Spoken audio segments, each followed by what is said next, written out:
David King is alongside of me. And Kingy, what we're asking this morning is, you looked at the teams last night, and what was the first thought that hit your mind? Good morning to you. Good morning, King. Good morning, Corns there.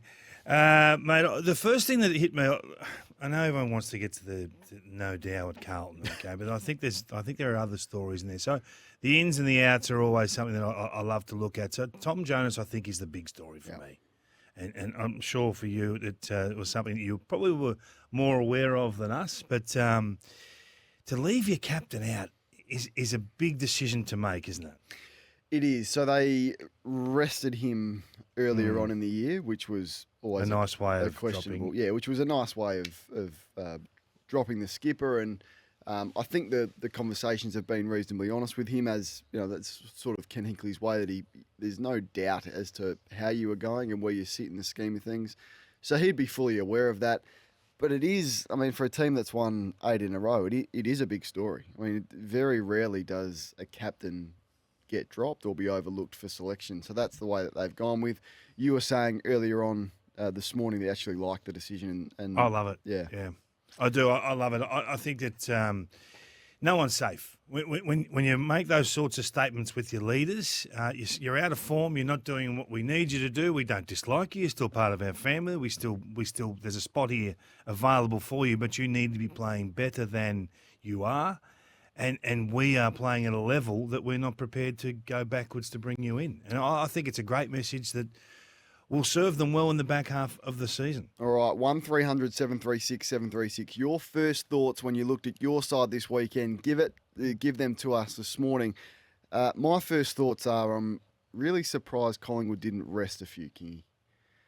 Really surprised. And I get that you do come under scrutiny if you do that, and the risk that people say you're taking the opposition lightly. But a big trip to Perth, I would have gone, this is what I would have done. No Tom Mitchell, have a rest, stay home, Tom.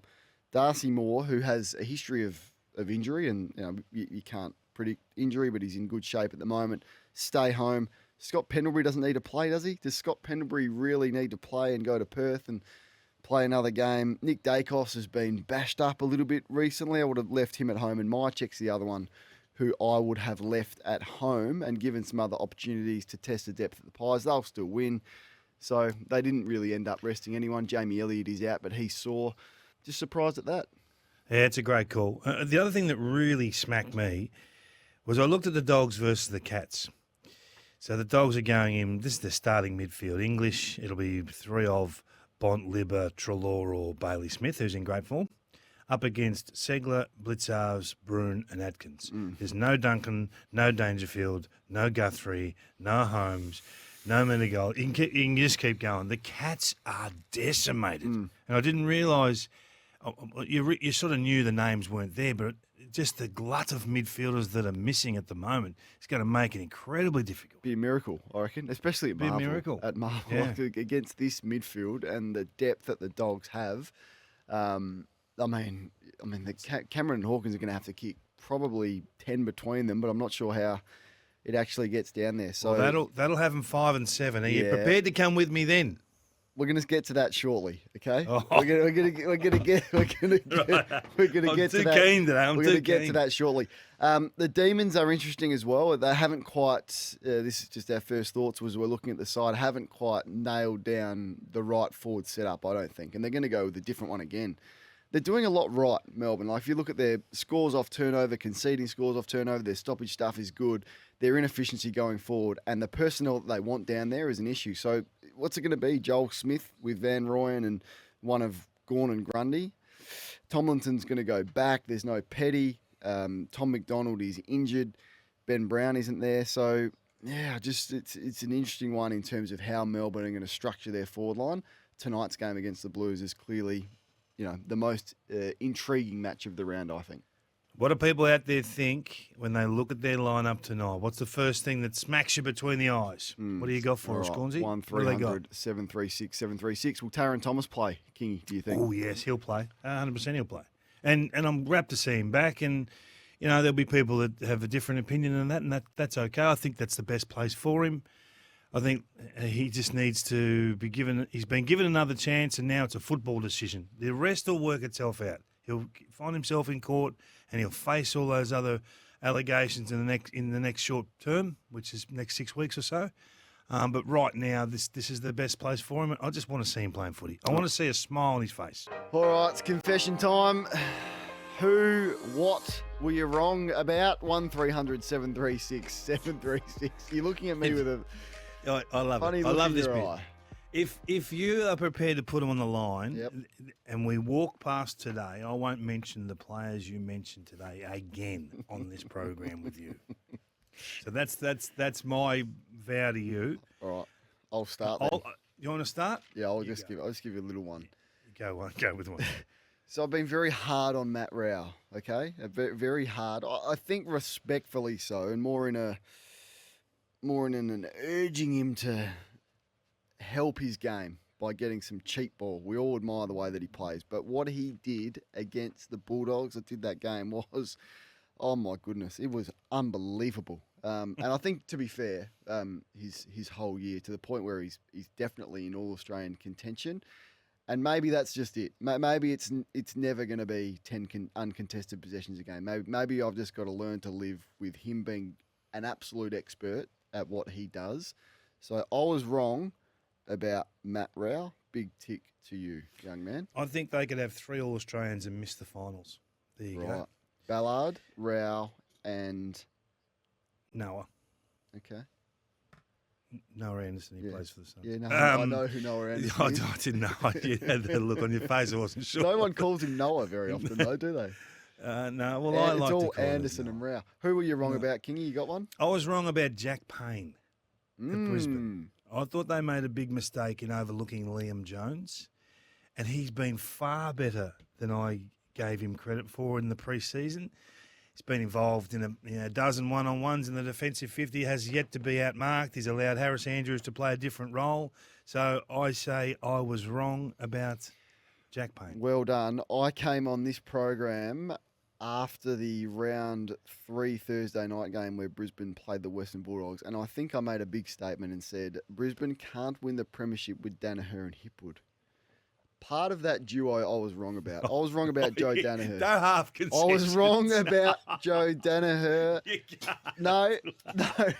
I can. We're into your second confession, and it's a half confession. I was wrong about Joe Danaher. So once again, big year from Joe, and I was wrong. I think they can win the premiership with Danaher and Hipwood through gritted teeth. I was wrong about Richmond. I totally got them wrong. I thought they were going to be fantastic this year, and they've been next to impotent with the footy. It's been a stark contrast to what we've seen the last couple of seasons. Because you were stubborn. You hung in there and you hung in there as we do. And then the coach walked away, and I thought, you know what? If it's good enough for the coach to walk away, I'm off as well. You can walk away.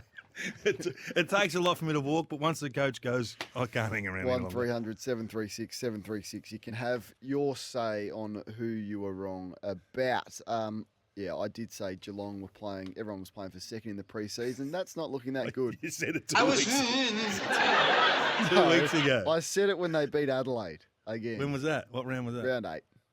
And then, 3 weeks, 2.5 weeks ago. They've lost their last 3. I won't give you any excuses. I was wrong about Geelong. We'll move on. Won't mention it again.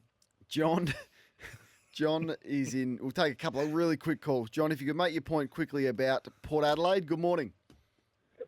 Totally. Good morning. Totally disagree with David King. You mentioned 3 players. Kingy, Charlie Dixon's gone. Have a look at their back line, and it's very sus apart from Leah. Tom Lynch plays last week. Richmond win.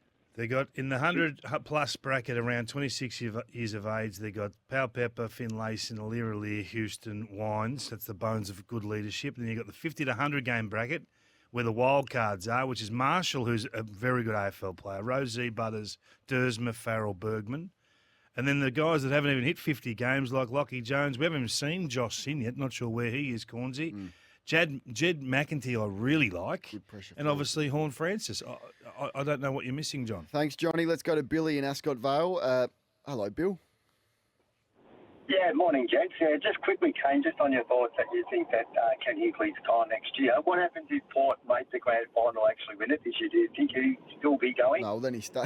Then he stay. That's just. It's one of the biggest calls in club history because you've got Kingy will challenge me. I think he's a very good AFL coach, and then you're going to the unknown, and the way that the players are playing in this structure for this coach, it's a big risk to go elsewhere. The start of the year, I thought this was the way it was going. Their performances impressed me. Bill, if they make a grand final, he stays. That's why I think we all agree on that. But that's why it's a difficult decision. If they win one final, what happens? Do you know what I mean? Like these are the questions. Yeah, they've been there with the one final thing. But I think he has to make a prelim before the discussion's live. Okay, all right. They have to see it out. There's nothing wrong with seeing this through. I don't know why you have to jump at round 18, 19 or 20. Well, it's very rare for that to happen. Like most coaches get signed not only the start of the year, they're out of contract the year before. So it's very rare for it to run its course right through to the end of the year. Not many go 11 years though. No. This is a bit different. 11 years, you've got a list now that I think's there to really win the thing. And you just got to find out whether Ken's your man. Usually like it's a Buckley like round 10, 11, or it's a Leon Cameron 9, bang, gone. Damien Harbour, through different circumstances, gone. Very rarely does it run the end of the deal and you get to prelim final week and your coach is out of contract. That's why it's... But he's performing. The others didn't perform. The others were gone because they were losing games. This guy is performing in 23. Let him run, endorse him, back him, do what you got to do. But there's no hurry to re-sign him. Like if he has a good year, he wants to stay. Ken would want to stay with this list. There's nothing surer than that. And if other clubs come and they can lure him on a 4 or 5 year deal and he wants to take that, well, so be it. But to leave this list would be, in my opinion, an error. Good text coming through on who you were wrong about, Kingy. That was hilarious. I'm a Tigers fan, and that was gold, says Andrew. Treaders was wrong about Port Adelaide. They are about to be untenable, says Daniel. Danny from Berwick says that he was wrong about Zirk Thatcher. And I know I'm right about halfway through last year. I called Nick Martin James Hird 2.0. Have you only got one and a half confessions? It was a half confession. We've got a bit of time to go. We've still got a bit longer in this show, but we've got some other business we need to attend to. We'll do that next. I'm fired up. I'm going to get straight into it. The question I've got is it 2019 or is it 2023? Nat Fyfe has been given a 2-year contract extension, meaning Fremantle have committed to him for another 2.5 seasons, essentially. Kingy, he's missed 32 games in 3.5 seasons. He turns 32 in a few months. He's the 409th rated player in the AFL, according to your friends at Champion Data. He's the 24th rated player at his own club, Fremantle. He's kicked 1 goal in his last 5 games of 2023. He's kicked 6 goals in his last 12. He's a shadow of himself, yet Fremantle have committed to him for another 2 seasons after this one. Are they scared of him? Are they scared of him? I mean, it's really difficult to make hard calls on champions of your club, but it's not 2019 anymore. This isn't the Nat Fyfe of old. Am I being too harsh? Well, when you say he's rated the 490, is that done because he's only played 5 games for the year, or is that done on averages? Well, yeah, it's done on averages. Okay. So your man Briggsy is actually the number 1 rated player in the game this year from the Giants. Yeah. Kieran Briggs, amazing. He's only played 2 games. That's my point. I mean, this is a long body of work. You can skew the numbers. No, well, I'm just giving it to you. Like in the last. Since has he got 50 games left? 2020. I doubt it. Has he got 40 left in him? I reckon he's got 25 and 5 good ones. With the champions, I like the overs rather than the unders. They've been so good for your footy club, and I know the club's been good for them in terms of finance back the other way and those sorts of things. But this guy is seriously important to winning the premiership. He is. And you can think you've gone past him. If you thought you'd gone past him, have a look at last weekend's game against Melbourne. Probably it's clearly his best game for a while. 20 touches. He was at the coalface, winning contested footy. He's the big body showing these smaller young stars. But don't you wait until the end? That's fine. He might be really important this year. Don't you wait till the end of the year and see how it plays out? Like they've committed to him for this year and another 2. Yeah, I can understand an extra one. The two is a quirk that I wasn't thinking they would do.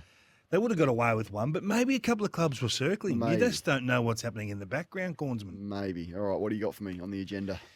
Well, while you're thinking of numbers and stats and those sorts of things, our men at Champion have come up with a new rating system where they only rate players in the same positions of the ground. So they're if you like, they're normalising. And I like this. Yeah, it's the 100 minutes of in each position, essentially. So what that's done is it's shown that there's a new king in town. The top 5 of the top 10 rated players in terms of damage are halfback flankers. The halfback flank is as important as any position on the ground right now, if not the number one. So there's two. Nick Dacos. Okay, so I was going to say there's versions. There's the intercepting halfbacker, or there's the damage. Not interested in them. Okay, I'm talking maximum damage. Pure I'm damage. talking give them the ball and you bleed. The Nick Sinclairs, Dacos, the Sards. Jack Sinclairs, Adam Sard, Dan Houston, Nick Blakey. Those are the guys that if you just standardise it as 100 minutes at halfback, 5 of the top 10 in the comp right now. And if you haven't got one, start developing one because you're getting left behind. All right, have you say, has your team got one of those damaging halfbacks? I want to play this from Ross Lyon when he spoke post-match after the loss against the Hawks. Should he not know what the list is like now? Like, he's had a full pre-season with them. He's had 11 games. Would he not be clear on exactly the list that he has got? He's sort of questioning whether he knows if the list is any good. I reckon he knows. I think he's just downplaying it a little bit, Kingy. How many on that list right there, as we speak, are in their next preliminary final for the Saints? This is what he's trying to work out. There would be 6. So is he trying 8? to say in a kind way that I've overachieved and the list that I've got is no good and it's got holes everywhere? Is that what you think he's trying to say if you read between the lines? I think that he's assessing the list. I don't think he's saying it's no good. I think they've tailored a game plan around this list, the run and gun and you know, move to the extremities and make the opposition teams chase and play your game. But once that's been worked out, there's not a lot of talent to fall back on to separate games. They don't have a lot of game breakers. Sinclair's clearly one. King. You know, Max King, when he's up and running, is clearly one. Marshall can be one. Wanganeen Malira might be one. Might become one, but he's not there just yet. So I think he's saying, hey, we've got a lot of work to do with our list, and then we'll mould a game plan. We'll find the game plan when we get the list. I think he's done a great job so far, but there's a lot of work to do. How would you divvy up the 15 hours that the players are spending at the club? Oh, that struck me as well. I spoke about this with Bucks on Monday, but has it gone way too far? Like, these are full-time professional athletes. You need to give them their time away from the footy club, but 15 hours, and he was giggling at it as well. How do you divvy that up? Well, it's Meetings, a hard one, isn't it? training, weights, massage. When you're winning, no one cares. Recovery, I know. When you're losing, everyone wants to know exactly how many hours you're doing. But it's 7 days a week, 24 hours a day, really. It's not really just... Yeah. It's not really... Hey, listen, I'm going to challenge you. All right, I'm going to challenge you, right? What have On I my done agenda. Now, I want you to revisit something you were strong on years ago. All right. I want you to revisit that Sam Walsh, not only is he not the best player in that draft of 2018, he's no longer in the top 3. I probably believe that, but I don't know if I want to go there because I respect him enormously as a. Yeah, we're just talking footy. I'm not yeah, going at I the man. wouldn't. If I was to answer your question, if I was redoing that draft, no, I don't think I'd have him in the probably top 5. To be fair. Amazing that Port Adelaide. This is why you get a chance to contend and win flags with picks 5 or was it 6 or 5 for Rosie? 5 and 11, I think. 5 for Rosie and 12 for Butters. They've got the best 2 players in that draft with picks 5 and 12, 1 and 2. So one draft can change the whole course of your footy club, and that's why, like, even you look at North. I've said it a couple of times. Like, Sheasel and Wardlaw can change just one draft. Just get 2 picks right in one draft. Can change the whole thing. Don't go getting back on board the Kangas I'm just now. giving them some love. I get it. I get a lot of things that you don't give North Melbourne any love. I didn't hear any confessions about the Kangas. Well, because there hasn't been anything that I've said that's been incorrect. I'm just. How many they lost in a row now? What about Will Phillips? Wow, it's early. You're warming It's back to early. Will? Well, I still would have taken Logan McDonald. Right? Would you? Yeah, over Will Phillips. What's Logan done that's really blown you Well, away? just the position that he plays.